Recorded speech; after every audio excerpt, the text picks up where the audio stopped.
practices of generosity, creating good karma. When we rejoice in our good deeds, in our generosity, that also brings joy. It also lays conditions for better opportunities.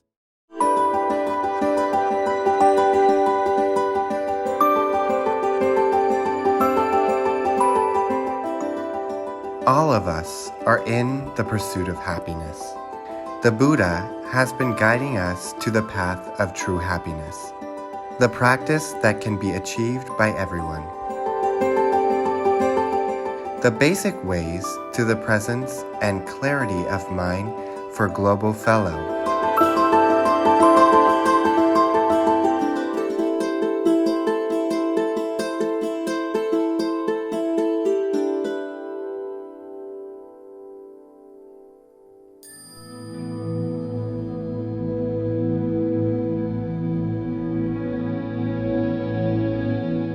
Having been born a human being, something that we all may experience sometimes, unless you are already a saint, is feeling of jealousy. Perhaps somebody was born with more opportunities. Perhaps somebody is physically more attractive. Perhaps somebody is popular. People just like them for whatever reason. Somebody may have more money, a nicer house, better clothes, better education.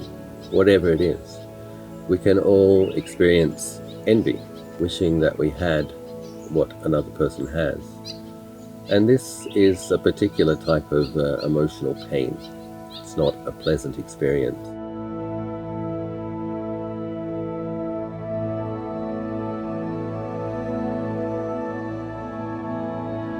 In Buddhism, we understand that the thing that gives rise to people's opportunities, attributes, assets, is past karma. So in Buddhism, karma is always taught in conjunction with the concept of rebirth. And it doesn't really make sense as a concept, karma, without rebirth. And with the belief in rebirth, obviously there comes the belief in previous lives as well.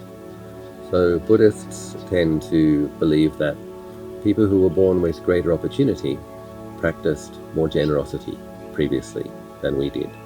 And if a person being born attractive and having opportunities degenerates, doesn't maintain the qualities and practices, the attitudes which led to those opportunities, then in future lives we would understand that they won't have the same opportunity.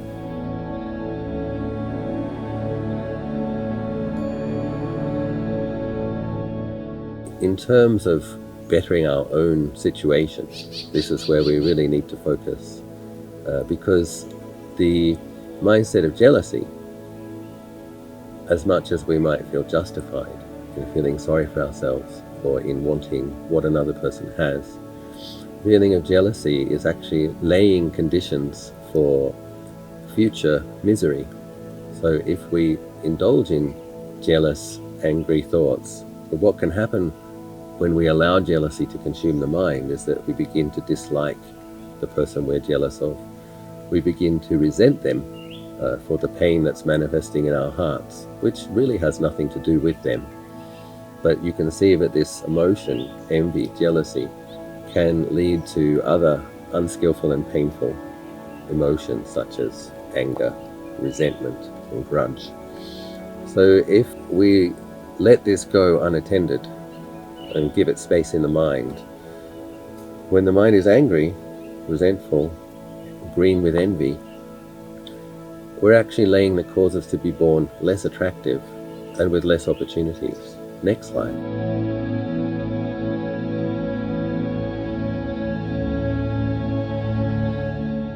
So we have to be diligent in sowing causes that lead to the results that we want. The cause of eventually having more wealth and abundance and a better situation is being generous, sharing whatever it is that you can spare some of. This is what lays the causes for wealth and abundance, karma, cause and effect. Similarly, with being born attractive, it's benevolent mind states, particularly one antidote that the Buddha teaches to jealousy and envy is the practice of mudita, rejoicing in the happiness of others.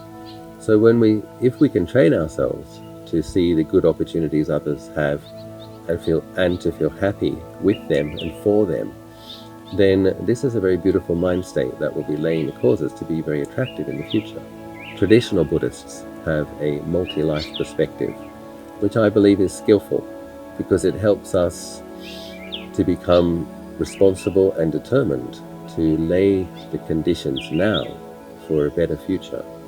So practices of generosity, creating good karma, when we rejoice in our good deeds, in our generosity, that also brings joy. It also lays conditions for better opportunities.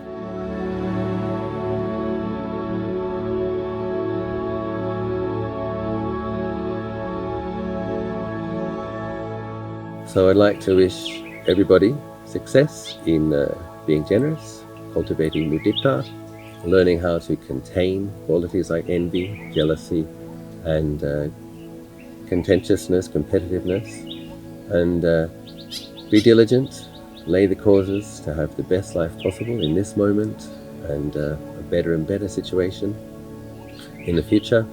We have to slowly lay the causes to go beyond all of these attachment to painful emotions. But it is possible. It is the potential of conscious beings to be able to liberate, purify their minds, and we all have to abandon negative qualities and cultivate wholesome. Lord Buddha said, do good, avoid harm, purify the mind. I wish you all every success and a lot of support and strength in this process.